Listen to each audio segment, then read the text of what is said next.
संघर्ष करते हुए मत घबराना दोस्तों, क्योंकि संघर्ष के समय ही इंसान अकेला होता है। सफलता पाने के बाद तो सारी कायनात उसके पीछे होती है। नमस्कार दोस्तों, स्वागत है आपका हमारे चैनल स्टडी दर्शन में। इंडियन जियोग्राफी को आगे बढ़ाते हुए आज हम भारत के जो द्वीप समूह हैं उनके बारे में पढ़ेंगे। जो भारत में दो प्रमुख द्वीप समूह पाए जाते हैं, एक अंडमान निकोबार द्वीप समूह और एक लक्षद्वीप। अंडमान निकोबार द्वीप समूह कहाँ पाया जाता है? बंगाल की खाड़ी में।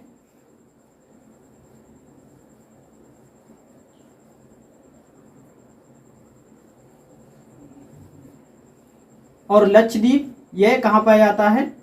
अरब सागर में।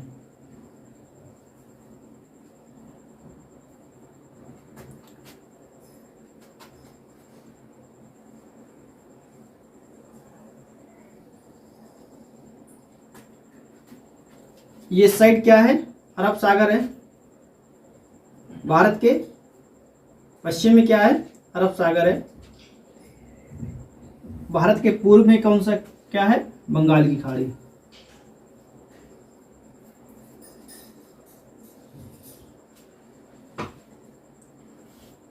तो इस साइड लक्षद्वीप आपका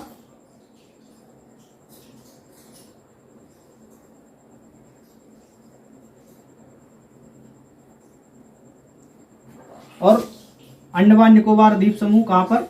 इस साइड स्थित है।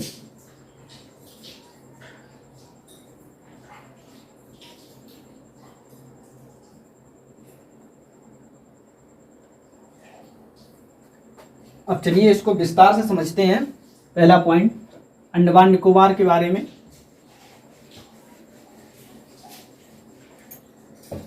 जो अंडमान है इसके अंदर लमसम कितने 572 द्वीप आते हैं, लगभग 572 द्वीप आते हैं। अंडमान एवं निकोबार को दो द्वीपों में विभाजित किया गया है, एक तो अंडमान और दूसरा निकोबार।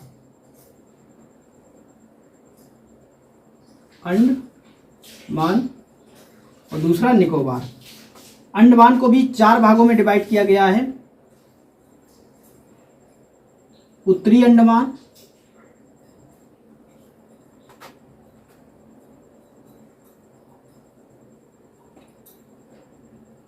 उसके बाद मध्य अंडमान,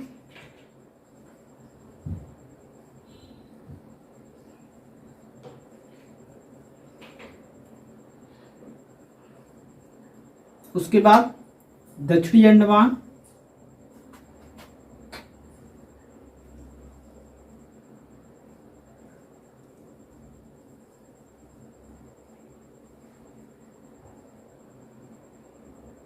उसके बाद क्या है? अब है आपका लिटिल अंडमान।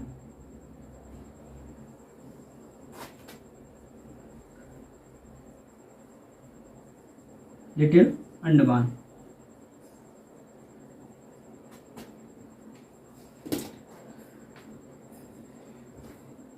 जो आपका उत्तरी अंडमान है इस पर क्या स्थित है? अंडमान और निकोबार की सबसे ऊंची चोटी सैंडल पीक स्थित है। इस पर अंडमान निकोबार की सबसे ऊंची चोटी कौन सी है? सैंडल पीक चोटी है।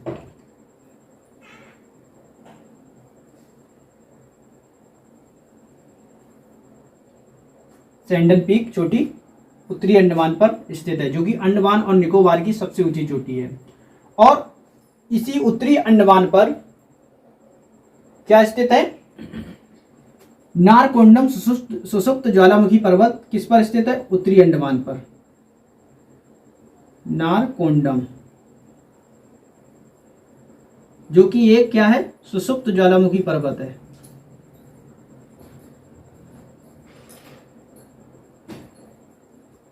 सुषुप्त ज्वालामुखी पर्वत है।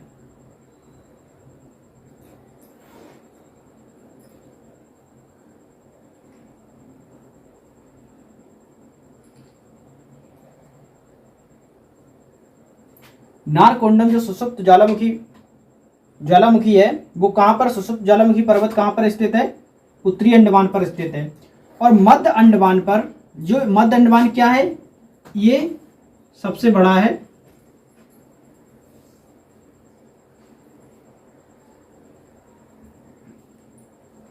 ये सबसे बड़ा है। और मध्य अंडमान पर भारत का एकमात्र सक्रिय ज्वालाद्वीप पर्वत बैरन द्वीप, सक्रिय ज्वालामुखी,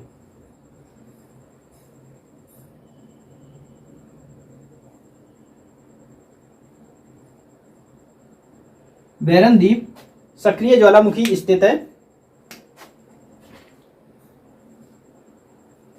क्वेश्चन, भारत का एकमात्र सक्रिय ज्वालामुखी पर्वत किस पर स्थित है? मध्य अंडमान पर स्थित है। और दक्षिणी अंडमान पर अंडमान एवं निकोबार की राजधानी पोर्ट ब्लेयर स्थित है। अंडमान निकोबार की राजधानी पोर्ट ब्लेयर कहां पर स्थित है? दक्षिणी अंडमान पर स्थित है। अब एक क्वेश्चन आता है, दक्षिणी अंडमान और लिटिल अंडमान को कौन अलग करता है? तो दक्षिणी अंडमान और लिटिल अंडमान को एक पैसेज है, दक्कन पैसेज,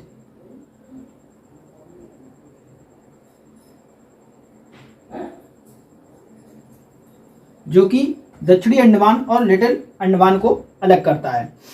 अब आगे देखते हैं कि निकोबार के बारे में, ये तो था।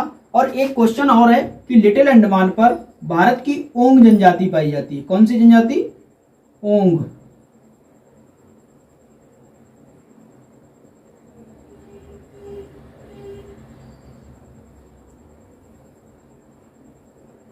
ओंग जनजाति कहां पाई जाती है? लिटिल अंडमान पर पाई जाती है।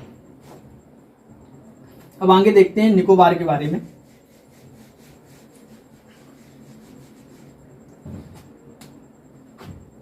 ये तो हो गया आपका अंडमान,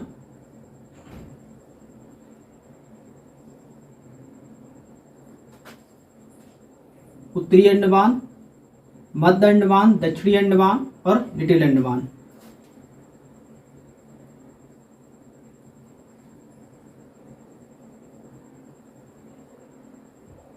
लिटिल अंडमान और यहां पर है कार निकोबार,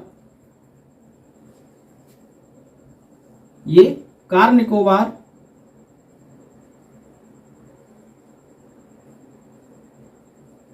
और ये लिटिल निकोबार।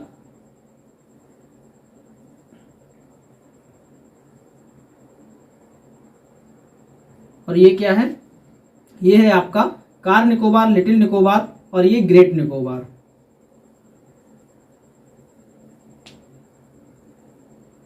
क्वेश्चन आता है, अंडमान और निकोबार को कौन सा अलग करता है? तो यहां से एक चैनल गुजरता है, 10 डिग्री चैनल।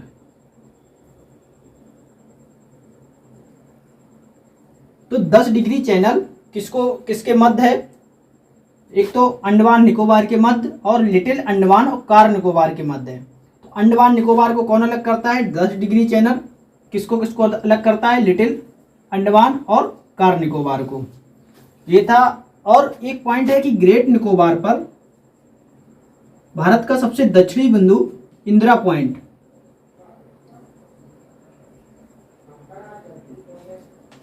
इंदिरा पॉइंट कहां पर स्थित है?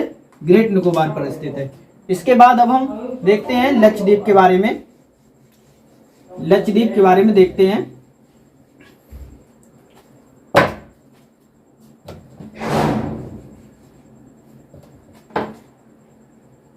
लक्षद्वीप कहां पर है? अरब सागर में है।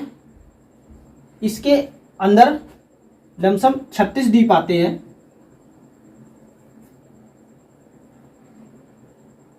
लगभग कितने द्वीप आते हैं? 36 द्वीप आते हैं। जो लक्षद्वीप है यह एक प्रकार का क्या है? प्रवाल द्वीप है। प्रवाल एक प्रकार के जीव होते हैं, समुद्री जीव होते हैं, जिनकी त्वचा पर कैल्शियम कार्बोनेट पाया जाता है, जो कि एक चूना पत्थर होता है। कैल्शियम कार्बोनेट CaCO3, जो एक प्रकार का क्या है? चूना पत्थर है।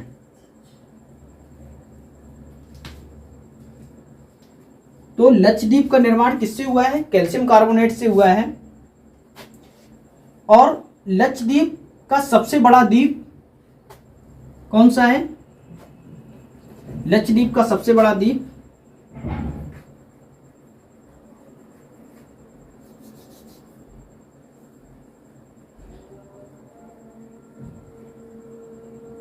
लक्षद्वीप का सबसे बड़ा द्वीप है आपका अदांत्रो द्वीप।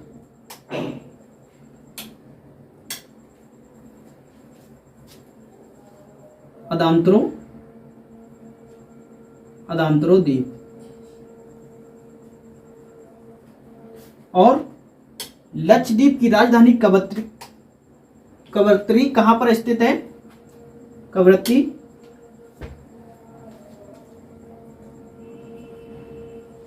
द्वीप पर लक्षद्वीप की राजधानी कवरत्ती स्थित है।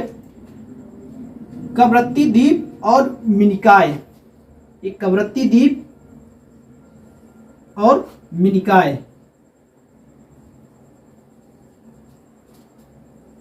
इसके मध्य में कौन सा 9 डिग्री चैनल है।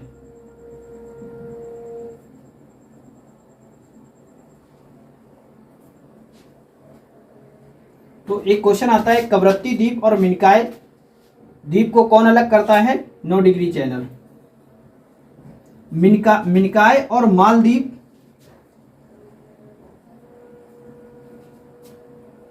जो कि हमारा पड़ोसी देश है, इसको कौन अलग करता है? 8 डिग्री चैनल।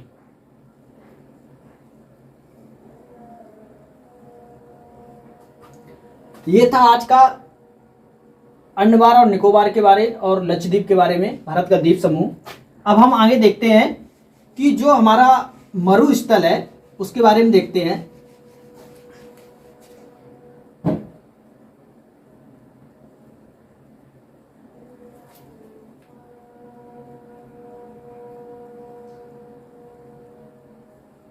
मरुस्थल, मरु मतलब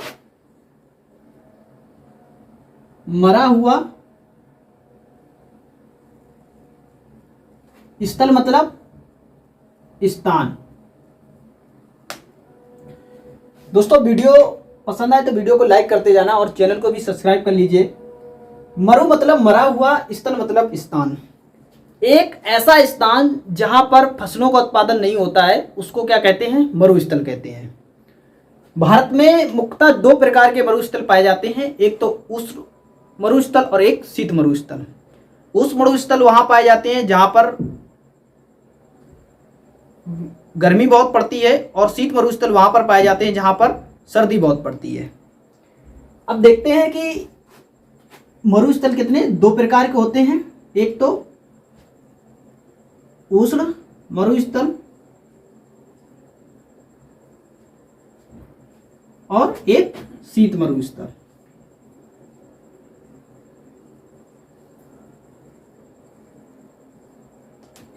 यहाँ क्या है, उष्ण मरुस्थल में टेम्परेचर बहुत ज़्यादा होता है और शीत मरुस्थल में टेम्परेचर बहुत कम होता है।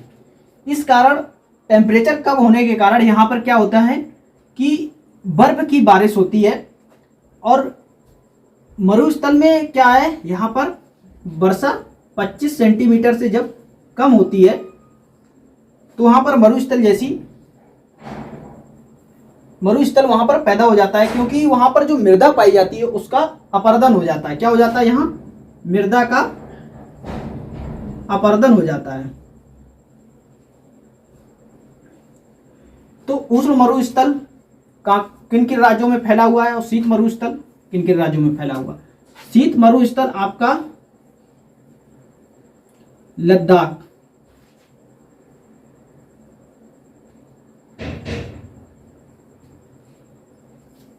लद्दाख में, और लद्दाख से होती हुई एक नदी बहती है जिसका नाम क्या है, हम पढ़ चुके हैं, सिंधु नदी। उष्ण मरुस्थल के अंतर्गत आने वाले राज्य पंजाब, हरियाणा,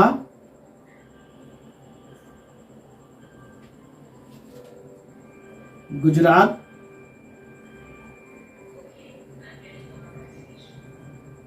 और राजस्थान।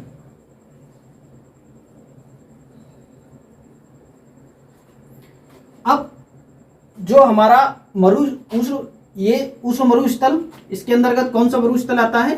थार का मरुस्थल, थार मरुस्थल। उष्ण मरुस्थल के अंतर्गत थार का मरुस्थल आता है और शीत मरुस्थल के अंतर्गत आता है लद्दाख मरुस्थल।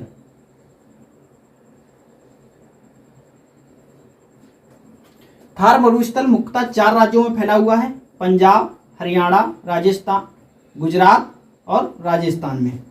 थार मरुस्थल से होती हुई एक नदी बहती है, कल ही हमने देखा था, लूनी नदी, जो कि एक अंतः अपवाह्य नदी है, क्योंकि ये मरुस्थल पे जब जाती है तो वहां पर विलुप्त हो जाती है। तो आज था ये द्वीप समूह और मरुस्थल के बारे में। अब नेक्स्ट लेक्चर में हम पढ़ेंगे, नेक्स्ट लेक्चर में हम भारत की जलवायु के बारे में पढ़ेंगे। तो अभी के लिए अलविदा लेते हैं दोस्त, जय हिंद दोस्तों।